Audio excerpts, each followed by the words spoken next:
రేపు ప్రపంచ క్యాన్సర్ దినోత్సవం సందర్భంగా ప్రజలకి క్యాన్సర్ పైన అవగాహన కల్పించాలని చెప్పేసి మాకు కోర్టు నుంచి ఇన్స్ట్రక్షన్స్ వచ్చినాయి.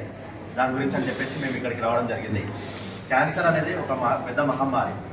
అది ఏ విధంగా వస్తుంది, ఎందుకు వస్తుంది అనేది చాలామందికి జనాలకు అవగాహన లేదు.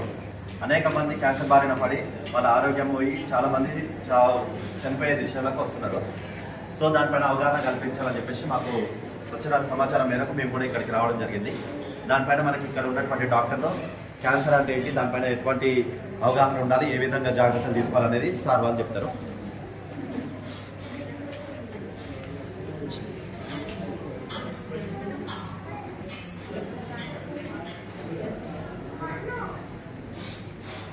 క్యాన్సర్ అనేది పలు రకాలు, దేనికైనా రావచ్చు. క్యాన్సర్ అనేది మనకి ఎక్కువ అసలు దేనికి క్యాన్సర్ అనేది మనకు తెలియదు. రకరకాలు ఉంటాయి. అందులో బ్లడ్ క్యాన్సర్ ఉంటుంది, బ్రెయిన్కి రిలేటెడ్ ఉంటుంది, లంగ్స్ రిలేటెడ్ ఉంటాయి, ఊపిరితిత్తులకి, గుండె అనేది చాలా రేరు. కానీ లివర్, లేడీస్కి స్పెషల్లీ వచ్చేసి గర్భసంచి క్యాన్సర్స్, గర్భసంచి పక్కన ఉండే అండాశయాలు, వాటి రిలేటెడ్ క్యాన్సర్స్ అనేవి చాలా ఎక్కువ. మగవాళ్ళల్లో వచ్చేసి ఈ పాను, గుట్కా, సిగరెట్ స్మోకింగ్ వీటన్నిటి వల్ల వచ్చేది నాలి క్యాన్సర్ అని తెలుసుకోవడమే చాలా లేట్గా తెలుసుకుంటుండే. బట్ ఇప్పుడు అట్లా లేదు. క్యాన్సర్ గురించి చాలా తొందరగా తెలుసుకోవడానికి రకరకాల టెస్ట్లు, స్కాన్స్ అన్నీ అవైలబుల్ ఉన్నాయి. అట్లాగే స్టార్టింగ్ క్యాన్సర్ చాలా డేంజర్గా అనిపిస్తుంది. ఈవెన్ టీవీ కూడా మందులు వేసుకుంటే తగ్గుతుంది, హెచ్ఐవి కూడా మందులు వేసుకుంటే మంచిగా ఉంటున్నారు. కానీ క్యాన్సర్ వచ్చిన వాళ్ళు చాలా మంది ఏంటంటే చనిపోయే దిశగా వెళ్తున్నారు. సో ముందుగా మరి కొంతమందికి లేడీస్కి రూమ్లో చిన్న చిన్న కత్తుల్లాగా వస్తాయి. కత్తుల్లాగా వచ్చినప్పుడు ఏంది, మామూలు కోగడ్డల్లాగా అని చెప్పేసి నెగ్లెక్ట్ చేస్తారు. అది కోగడ్డలు కావచ్చు, వేరే ఏదైనా కావచ్చు. ఇమీడియట్లీ డాక్టర్ని సంప్రదించారు అనుకోండి, వాళ్ళు దానికి సంబంధించిన టెస్టులు చేసి అవసరమైతే సర్జరీ చేయడమా, లేకపోతే మీకు మందులు ఇచ్చి మందులతో తగ్గియడమా చేస్తారు. అదేవిధంగా కొంతమందికి ఏంటంటే తెల్లబట్ట అవుతుంది, ఫ్రీక్వెంట్గా వైట్ డిశ్చార్జ్ అవ్వడము, బ్లీడింగ్ అవ్వడం ఇట్లాంటివి అవుతుంది. సో మీరు అవి కూడా నెగ్లెక్ట్ చేయొద్దు. ఇమీడియట్లీ ఏంటంటే గైనకాలజిస్ట్ని కానీ లేకపోతే సర్జన్ని కానీ దానికి స్పెషలిస్ట్ డాక్టర్ని కలిస్తే ఇమీడియట్లీ అవసరమైతే దానికి సంబంధించిన టెస్ట్ కూడా అది ప్యాచ్ మీరు డిశ్చార్జ్ తీసుకోవడం, దానికి సంబంధించిన మూత్ర పరీక్షలు, రక్త పరీక్షలు కానీ చేయడం ఇట్లాంటివి చేసి తొందరగా కనిపెడితే దానికి ట్రీట్మెంట్ తొందరగా నయమైంది. చాలా మంది బయటపడడమే లేట్గా బయటపడడమే 3వ స్టేజ్ 4వ స్టేజ్లో బయటపడితే ఇంకా అప్పుడు చెట్ల మందులని కొంతమంది, ఆయుర్వేదిక మందులని కొంతమంది, మంత్రాలని కొంతమంది పోతున్నారు. అది కూడా చాలా తప్పు. ఎందుకంటే మీరు డిటెక్ట్ కాగానే ఇమ్మీడియట్లీ అక్కడ డాక్టర్ దగ్గరికి పోతే డాక్టర్ మీకు కరెక్ట్ గైడ్ చేస్తారు అనమాట. ఊర్లలో ఎవరు చూసినా ఏం చెప్తారు, ఫలానా దగ్గర పోయి చెట్ల మందులు వేసుకుని తక్కువ అవుతుంది, ఫలానా దగ్గర పోయి ఇంకోటి వేసుకుని తక్కువ అవుతుంది అని చెప్పేసి ఒక అపోహ.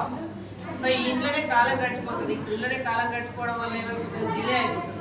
సో ముఖ్యంగా ఏంటంటే లేడీస్కి రొమ్ము క్యాన్సర్ ఒకటి, గర్భసంచి క్యాన్సర్ ఒకటి, అదేవిధంగా ఓరల్ క్యాన్సర్స్ అంటే చాలా మంది మనం ఏమంటారు కుత్త ఆకే వేసుకుంటాం, మేము వేసుకోవడం. అది ఆకు కావచ్చు, ఆకు ఆకేస్తారా, దాంట్లో సున్నం వేస్తారు, కొంచెం గర్ద వేస్తారు, ఇవన్నీ వేస్తారు. అట్లనే మొగళ్ళు కూడా సేమ్ ఏం చేస్తారు, డ్రైవింగ్ పని చేసిన వాళ్ళు, డైలీ వేజెస్, లేకపోతే మేస్త్రి పను, కూలి పను, ఏదో ఒక పని. అది ఏం చేస్తారు, మాకు కొంచెం నిద్ర రాకుండా కోసం అని చెప్పేసి అలవాటు కాసే వ్యసనం అయిపోతుంది. నోట్లో పెట్టుకొని అట్లే నైట్ అంతుంటే ఏమైతే తెల్లారిసరికి హోల్ పడ్డ సందర్భాలు కూడా. డోర్ క్యాన్సర్ వచ్చి, ఊపిరితిత్తుల క్యాన్సర్ వచ్చి, స్మోకింగ్ చేసి ఊపిరితిత్తుల క్యాన్సర్, పొగాకు సంబంధించిన పదార్థాలు తినడం వల్ల ఈ నోటి క్యాన్సర్ ఇట్లాంటివి రావడం వల్ల చాలా మంది ఏంటంటే మధ్యంతరంగా వాళ్ళ జీవితాన్ని కోల్పోయి ఫ్యామిలీ మొత్తం ఆగమైపోతుంది.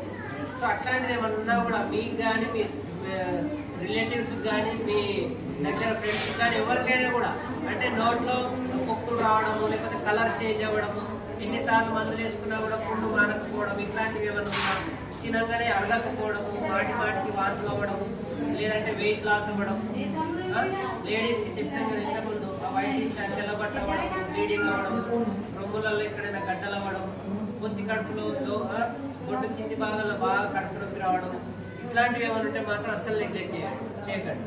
అర్థమైందా? గర్భసంచి క్యాన్సర్ వచ్చిన వాళ్ళకి చాలా మంది ఏంటంటే సర్జరీ చేసి మంచి ట్రీట్మెంట్ తీసుకుంటే నార్మల్ అయిన చాలా మంది ఉన్నారు. అదేవిధంగా రొమ్ము క్యాన్సర్ వచ్చిన వాళ్ళు కూడా రొమ్ము ఏంది సర్జరీ చేసి తీసేసినాక రేడియోథెరపీ, కీమోథెరపీ తీసుకున్నాక మంచిగా నార్మల్గా వాళ్ళ లైఫ్ లీడ్ చేసుకున్న చాలా మంది. అది ఎప్పుడు మనకు ఎంత తొందరగా డిటెక్ట్ అయితే అంత తొందరగా వాళ్ళకి మంచిగా చేయొచ్చు. అదే రావడమే మనం బయటికి రావడమే ఆల్రెడీ చాలా రోజులు వచ్చింది సార్, మామూలు గడ్డనే ఏం కాదనుకొని నేను ఇన్ని రోజులు వేరే దగ్గర చూపించుకున్నా అంటే లేట్ అయిపోయిన తర్వాత మనం అంటాం కదా, చేతులు కాళ్ళకి కాకులు పట్టుకుంటే ఏం లాభం లేదు. సేమ్ అదే జరుగుతుంది. సో మీకు ఏ విధమైనటువంటి, ఎందుకంటే ఇక్కడ డాక్టర్స్ ఉంటూనే ఉంటారు, స్టాఫ్ ఉంటూనే ఉంటారు, ఇట్లాంటివి మనకు ఎన్జిఓస్ వీళ్ళ దృష్టికి తీసుకపోయినా వీళ్ళు మా దృష్టికి తీసుకొస్తారు. సో మీకు కానీ మీ ఫ్యామిలీ మెంబర్స్ కానీ మీ చుట్టాలకు కానీ మీ ఫ్రెండ్స్ కానీ ఇట్లాంటి లక్షణాలు ఏమున్నా కూడా ఇమీడియట్ డాక్టర్ సంప్రదించామని చెప్పేసి అదేవిధంగా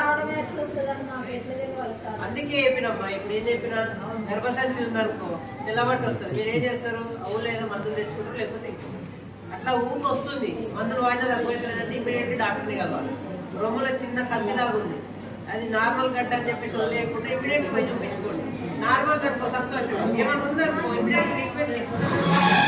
అవునా, అది కూడా అంతే సేమ్. నోట్లో ఏదైనా పుక్కుల్లాగా వచ్చి ఎన్ని మందులు వాడినా తక్కువైతే లేదు, దాన్ని కూడా మనం డౌట్గా ట్రీట్ చేయాలి, వదిలేదు. అంటే మనం ఎంత తిన్నా కూడా అరుగుతలేదు, వాంతలేదు, ఎవరు చిన్న పేగు కానీ పెద్ద పేగు కానీ కడుపు కానీ ఏమైనా ఉందో ఏమో. సో అట్లా అందుకే ఏమన్నా